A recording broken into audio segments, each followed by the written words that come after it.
ನಮಸ್ತೆ. ಇವತ್ತಿನ ಸುದ್ದಿ ಸೂಪರ್ ಸಂಡೆಯಲ್ಲಿ ಕರ್ನಾಟಕ ರಾಜ್ಯದ ದಾವಣಗೆರೆ ಜಿಲ್ಲೆಯಾದ ಚನ್ನಗಿ ತಾಲೂಕಿನ ನೆಲ್ಲೂರು ಗ್ರಾಮದ ಜಹೀರ್ ಅಹಮದ್ ಖಾನ್ ಇವರ ಬಗ್ಗೆ ಒಂದು ಸ್ವಲ್ಪ ಸುದ್ದಿ ಮಾಡ್ತಾಯಿದ್ದೀನಿ. ಈ ಹೆಸರು ತಾವು ನೋಡಿದ್ದೀರಿ, ಕೇಳಿದ್ದೀರಿ.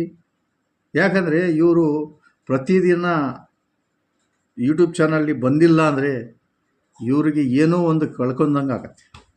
ಜನಕ್ಕೆ ಏನಾದ್ರು ಒಂದು ತಿಳಿಸ್ಬೇಕಪ್ಪ ಅಂತ ಆಸೆ ಅವರಿಗೆ. ಯಾಕಂದರೆ ಅವರು ವೃತ್ತದಲ್ಲಿ ಮೇಷ್ಟ್ರಾಗಿದ್ದಾರೆ, ಅವ್ರಿಗೇನು ಬೇಕಾಗಿಲ್ಲ ಇದು. ಆದ್ರೂ ಜನಕ್ಕೆ ಸುದ್ದಿ ಕೊಡಬೇಕು, ಒಳ್ಳೆಯ ಸುದ್ದಿ ಕೊಡಬೇಕು, ನಿಜವಾದ ಸುದ್ದಿ ಕೊಡಬೇಕು. ಜನಕ್ಕೆ ಗಮನ ಕರೆಕ್ಟಾಗಿ ಸುದ್ದಿ ಕೊಟ್ಟರೆ ಆ ಸುದ್ದಿ ನೋಡೋಕ್ಕೆ ಇಷ್ಟಪಡ್ತಾರೆ. ಅಂಥ ವ್ಯಕ್ತಿ ಇವತ್ತೊಂದು ಭಾಳಷ್ಟು ಸಾಧನೆ ಮಾಡಿದ್ದಾರೆ, ನೋಡಿದಿರಿ ಅವರು. ಕರೋನಾದಲ್ಲಿ ಅಂತೂ ಎಂತೆಂಥವರು ಮನೆಗೆ ಮಕ್ಕೊಂಡಿದ್ರು, ಕೋಟಿ ಇಟ್ಕೊಂಡ್ರು, ಹೊರಗೆ ಬಂದಿಲ್ಲ, ಯಾರಿಗೂ ಹೆಲ್ಪ್ ಮಾಡಿಲ್ಲ. ಅಂತರದಲ್ಲಿ ನಮ್ಮ ಜಹೀರ್ ಅಹಮದ್ ಖಾನ್ ಹೊರಗೆ ಬಂದು ಜನಕ್ಕೆ ಒಂದು ಆಂಬ್ಯುಲೆನ್ಸ್ ಅನುಕೂಲ ಮಾಡಿಕೊಟ್ಟಿದ್ರು. ಆವಾಗ ಯಾರು ನೋಡ್ತಿದ್ರಪ್ಪ? ಅಣ್ಣ ತಮ್ಮಗೆ ನೋಡ್ತಿದ್ದ, ತಮ್ಮ ಅಣ್ಣ ಅಕ್ಕ ತಂಗಿ ತಂದೆ ತಾಯಿಗೂ ನೋಡಿಲ್ಲ, ಎಲ್ಲಿ ಬಿದ್ದಾರೆ ಏನಾಗಿದ್ದಾವೆ ಅಂತ ನೋಡಿಲ್ಲ. ಅಂಥ ಟೈಮಲ್ಲಿ ಈ ಜಹೀರ್ ಅಹಮದ್ ಖಾನ್ ಇದ್ದಾರಲ್ಲ, ಭಾಳಷ್ಟು ಸಾಧನೆ ಮಾಡಿದ್ದಾರೆ. ಅವರಿಗೆ ಭಾಳಷ್ಟು ಗೌರವವನ್ನು ಕೊಟ್ಟಿದ್ದಾರೆ. ಬೇರೆ ಕಡೆ ಎಲ್ಲ ಕರೆದು ಅವರಿಗೆ ಸನ್ಮಾನ ಮಾಡಿದ್ದಾರೆ. ದಾವಣಗೆರೆ, ಹಾವೇರಿ, ಚನ್ನಗಿರಿ, ನೆಲ್ಲೂರು, ಕೆರೆಬಿಲ್ಚಿ ಇಂಥ ಹಲವಾರು ಗ್ರಾಮದಲ್ಲಿ ಸನ್ಮಾನ ಮಾಡಿದ್ದಾರೆ. ಅದು ಸಹ ನೀವು ಯೂಟ್ಯೂಬಲ್ಲಿ, ಫೇಸ್ಬುಕ್ಕಲ್ಲಿ ನೋಡಿದ್ದೀರಿ. ಮತ್ತು ಇತ್ತೀಚೆಗೆ ಬೆಂಗಳೂರಲ್ಲಿ ಕರೆದು ಅಲ್ಲೂ ಒಂದು ಸನ್ಮಾನ ಮಾಡಿ ಕಳಿಸಿದ್ದಾರೆ. ಅದಕ್ಕೆ ಸನ್ಮಾನ ಯಾಕೆ ಮಾಡ್ತಾರೆ? ಇವ್ರು ಏನು ಸಾಧನೆ ಅಂಥದ್ದು ಮಾಡಿದೆ ಅಂತ ನೀವು ಕೇಳ್ಬೋದು. ಕೆಲವು ಜನರಿಗೆ ಮೀಡಿಯಾದಲ್ಲಿ ನ್ಯೂಸ್ ಚಾನಲ್ ಅಂತೂ ನೋಡ್ತಾರೆ, ಏನಂತ ಅರ್ಥ ಆಗಲ್ಲ. ಮೊಬೈಲಲ್ಲಿ ನೋಡ್ತಾರೆ ನ್ಯೂಸ್, ಆದರೂ ಅರ್ಥ ಆಗಲ್ಲ. ಈ ವ್ಯಕ್ತಿ ಜನಗೆ ಅರ್ಥ ಆಗಬೇಕು ಅಂಥ ಸುದ್ದಿಯನ್ನು ಕೊಡ್ತಾರೆ.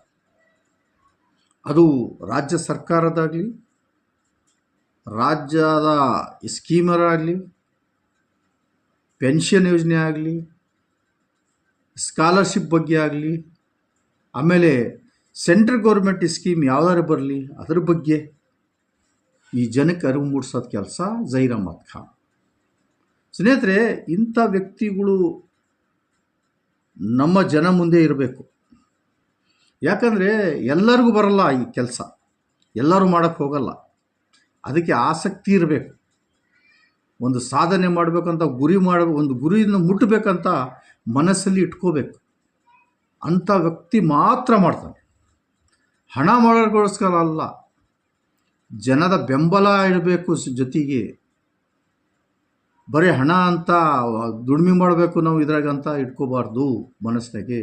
ಅಂಥ ಸಾಧನೆ ಮಾಡಿದ ಈ ವ್ಯಕ್ತಿ ಕರೋನಾದಲ್ಲಿ ನೋಡಿದ್ರಿ ನೀವು ಎಂತೆಂಥ ಕೆಲಸ ಮಾಡಿದ್ದಾನೆ. ಕರೋನಾ ಆದ ನಂತರನೂ ಇವನಿಗೆ ಭಾಳಷ್ಟು ಜನ ಎಲ್ಲೆಲ್ಲೂ ಕರೆದು ಸನ್ಮಾನ ಮಾಡಿದ ಲೆಕ್ಕ ಇಲ್ಲ. ಇತ್ತೀಚೆಗೆ ಈಗ ಮತ್ತೆ ಒಂದು ಸನ್ಮಾನ ಸುದ್ದಿ ಬಂದಿದೆ. ಅದು ಎಲ್ಲಿ ಗೊತ್ತಾ? ದೆಹಲಿಗೆ ಕರೆ ಕಳಿಸಿದ್ದಾರೆ. ದೆಹಲಿಯಲ್ಲಿ 22 ಡಿಸೆಂಬರ್ ಇದೇ ತಿಂಗಳಲ್ಲಿ ಇವರಿಗೆ ಸನ್ಮಾನ ಪ್ರಶಸ್ತಿಯನ್ನು ಮಾಡ್ತಾಯಿದ್ದಾರೆ. ಈ ಸನ್ಮಾನ ಯಾಕೆ ಮಾಡ್ತಾಯಿದ್ದಾರೆ ನೀವು ಕೇಳ್ಬೋದು. ಇದೇ ಯಾಕೆ ಸನ್ಮಾನ ಮಾಡ್ತಾಯಿದ್ದಾರೆಪ್ಪ? ಅವ್ರು ಬೆಂಗಳೂರಿಂದ ದೆಹಲಿಗೆ ಯಾಕೆ ಕಳಿಸ್ತಾರೆ? ಬೆಂಗಳೂರಾಗ ಆಯ್ತು. ಆ ಸಾಧನೆ ಮಾಡಿದನಲ್ಲ ಆ ವ್ಯಕ್ತಿ, ಅದು ಅಲ್ಲಿ ತನಕನೂ ಸುದ್ದಿ ಹೋಗಿದೆ, ಇಲ್ಲಿ ತನಕ ಅಲ್ಲ. ಹಳ್ಳಿಯಿಂದ ದಿಲ್ಲಿಗಂತ ಹೇಳ್ತಾರಲ್ಲ, ಆ ಥರ ಸುದ್ದಿ ಮಾಡಿ ಆ ವ್ಯಕ್ತಿಯನ್ನು ಜನ ಬೆಂಬಲನೂ ಗೆಲ್ಲಿಸಿದ್ದಾನೆ. ಅದಕ್ಕೋಸ್ಕರ ಇಲ್ಲಿಂದ ನೆಲ್ಲೂರು ಗ್ರಾಮದಿಂದ ದೆಹಲಿಗೆ ಕರೆ ಬಂದಿದೆ. ಇದೇ 22ನೇ ತಾರೀಕಿಗೆ ಆ ವ್ಯಕ್ತಿಗೆ ಸನ್ಮಾನ ಆಗಿದೆ. ನೋಡಿ ಸ್ನೇಹಿತರೆ, ಇಲ್ಲಿ ಕೆಲಸ ಮಾಡೋನಿಗೆ ಆಸೆ ಇರಬೇಕು, ದುರಾಸೆ ಇರಬಾರ್ದು. ಮನಸ್ಸಲ್ಲಿ ನಾನಂತ ಇರಬಾರ್ದು, ನಾವು ಅಂತ ಇರಬೇಕು. ನಾನು ಅಂದರೆ ಹೋದವನು, ಕೆಟ್ಟೋದ. ನಾವು ಅಂದರೆ ಎಲ್ಲರೂ ಸೇರಿ ಒಂದಾಗಿ ಕೆಲಸವನ್ನು ಮಾಡಬೇಕು. ಆ ಭಾವನೆ ಆ ವ್ಯಕ್ತಿಯಲ್ಲಿ ಇದೆ.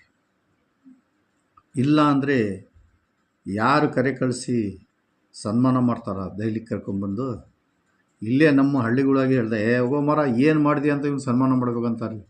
ಅಂಥದ್ರಲ್ಲಿ ಅಲ್ಲಿ ತನಕ ಕರ್ಕೊಂಡು ಹೋಗ್ತಾ ಇದ್ದಾರೆ ಅಂದರೆ ಇದು ಮೆಚ್ಕೋಬೇಡ, ಮೆಚ್ಚುಗೆ ಇರಲೇಬೇಕು. ಅದಕ್ಕೋಸ್ಕರ ನಾನು ಇವತ್ತು ಈ ವಿಡಿಯೋನು ಮಾಡಿದ್ದೀನಿ. ತಾವು ಸಹಕರಿಸಿದ್ರಾ, ಆ ಯೂಟ್ಯೂಬ್ ಚಾನಲ್ ನೋಡಿದಿರಾ, ಫೇಸ್ಬುಕ್ ಫಾಲೋ ಮಾಡಿದ್ದೀರಾ, ಲೈಕ್ ಮಾಡಿದ್ದೀರಾ, ಶೇರ್ ಮಾಡಿದ್ದೀರಾ. ಅದೇ ಥರ ನನ್ನ ಯೂಟ್ಯೂಬ್ ಚಾನಲ್ಲು ಸಬ್ಸ್ಕ್ರೈಬ್ ಮಾಡಿರಿ, ಶೇರ್ ಮಾಡಿರಿ, ಲೈಕ್ ಮಾಡಿರಿ. ಒಂದು ದಿವಸ ನನಗೂ ದೆಹಲಿಗೆ ಕಳ್ಸೋಕ್ಕೆ ನಮಗೆ ಸಹಾಯ ಬೇಕು. ನಿಮ್ಮ ಸಹಾಯ, ನಿಮ್ಮ ಬೆಂಬಲ ಇದ್ದರೆ ಆ ದಿನ ನನಗೂ ಬರುತ್ತೆ. ಇಷ್ಟೊಂದು ಮಾತನ್ನು ಹೇಳಿ ನನ್ನ ಮಾತನ್ನು ಮುಗಿಸ್ತೀನಿ. ಜೈ ಹಿಂದ್, ಜೈ ಕರ್ನಾಟಕ.